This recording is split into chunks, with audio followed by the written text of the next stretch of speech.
यही प्रश्न है। और हमारे 2 मिनट पहले एक हमारा मित्र हैं, उनका भी यही प्रश्न था। जो राजद ये एलिगेशन बार बार लगाता है, 20 साल नीतीश कुमार का राज रहा, तो क्यों ना एक बार मौका दिया जाए आरजेडी को।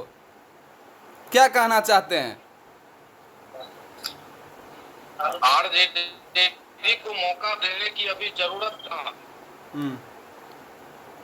1947 से 2005 तक राजद और कांग्रेस के शासन में जो बिहार जैसे प्रदेश को जो पीछे ढकेलने का काम किया गया, कांग्रेस की जो पॉलिसी थी रेल भाड़ा सामान्यीकरण की नीति, जिसके कारण यहाँ के कच्चे माल का किराया फ्री कर दिया गया और जिस मूल्य पे बिहार में वो कच्चे माल उपलब्ध होता, उसी मूल्य पर में पश्चिम के राज्यों में भी उपलब्ध होता था।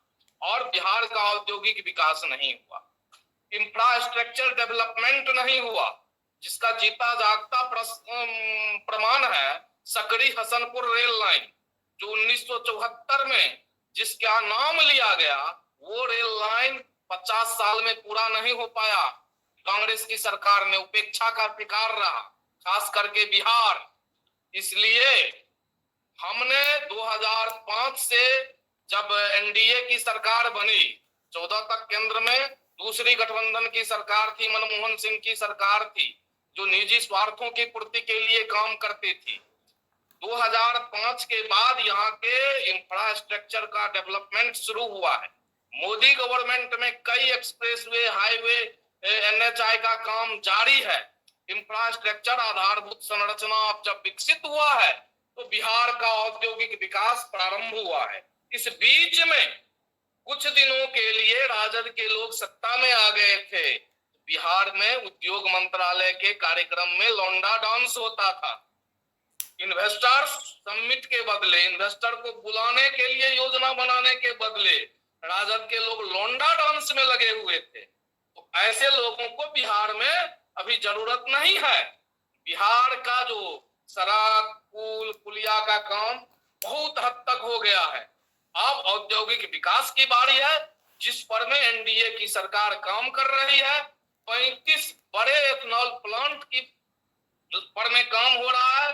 आदरणीय शहनवाज हुसैन के समय में उन इन्वेस्टर्स को आमंत्रित किया गया और अभी पुनः नीतीश मिश्रा जो हमारे उद्योग मंत्री है, अच्छे से उन योजनाओं को, उन परियोजनाओं को लागू कर रहे हैं। तो विकास की पहिया निरंतर जारी रहे, इसलिए किसी भ्रष्ट, सजायाफ्ता परिवार के लोगों के हाथ में बिहार की बागडोर देने की जरूरत नहीं है। एक आरोप आप लोग पे ये भी लग रहा है, जो आप लोग चेहरा तो नीतीश कुमार का बना करके चुनाव में उतरिएगा, जैसे कि एकनाथ शिंदे एक एग्जाम्पल है, और बिहार में फिर से बीजेपी का मुख्यमंत्री बनेगा। क्या कहना है? आपको ज्ञात होना चाहिए कि महाराष्ट्र में हमारा चेहरा घोषित नहीं था मुख्यमंत्री का जी। जब नीतीश कुमार के पास केवल 37 विधायक था 2007 में, 2000 ईस्वी में, और हमारे पास 70 विधायक था, तब भी हम नीतीश कुमार को मुख्यमंत्री बनाए। आदरणीय अटल जी तत्कालीन हमारे नेता ने स्वीकृति दे दी थी कि नीतीश कुमार बिहार का मुख्यमंत्री बना था। बिहार का मुख्यमंत्री 2000 में 7 दिनों के लिए दुर्भाग्यवश विश्वास मत हासिल नहीं कर पाए, नीतीश कुमार बने। 5 में नीतीश कुमार बने। अभी भी हमारे नेता ने स्वीकृति प्रदान कर दी है कि हम नीतीश कुमार के नेतृत्व में चुनाव लड़ेंगे, तो नीतीश कुमार के नेतृत्व में चुनाव लड़ेंगे। 2020 में भी हमने ज्यादा सीट हासिल की थी, लेकिन हमारे नेता ने घोषणा कर दी थी, इसलिए नीतीश कुमार के नेतृत्व में चुनाव लड़ेंगे। और नीतीश कुमार एक सक्षम मुख्यमंत्री है, व्यवस्थित मुख्यमंत्री है। किस विपक्ष में नीतीश कुमार के जैसा नेता कोई नहीं है। लेकिन तेजस्वी यादव, जैसे कि आपने कहा, बीच में आरजेडी में जाने से नीतीश कुमार के कहीं न कहीं फेस पे एक डेल्ट लगा है। लेकिन तेजस्वी यादव का कहना है, उसी के बीच में हमने 4 लाख युवाओं को जॉब दिए सरकारी, जो नीतीश कुमार नहीं दे पाए थे। अब वो गलत फहमी में जी रहे हैं तो हम कैसे बताएंगे। 15 साल उनके माँ बाप की सरकार थी तो कितना जॉब दिए थे। अरे 4 लाख नहीं, हमने 2020 के चुनाव में भारतीय जनता पार्टी के घोषणा संकल्प पत्र में था 20 लाख रोजगार सृजन। और आपको बता दें कि 30 लाख से अधिक नौकरी और रोजगार का सृजन बिहार में किया गया है विगत 5 वर्षों में। वो हमारा एजेंडा था, उनका एजेंडा नहीं था। उनके एजेंडा पर में काम होता तो फिर घोटाला होता। हमारा एजेंडा है लोगों का जीवन स्तर ऊंचा उठाना है, हर गरीब का जीवन स्तर ऊंचा उठाना है।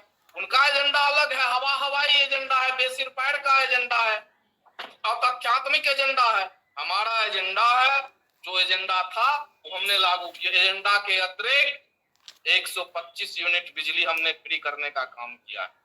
हमारी सरकार ने 400 जहां पेंशन वृद्धजनों और विधवा को मिल रहा था, उस पेंशन की राशि को 1100 करने का काम किया गया है।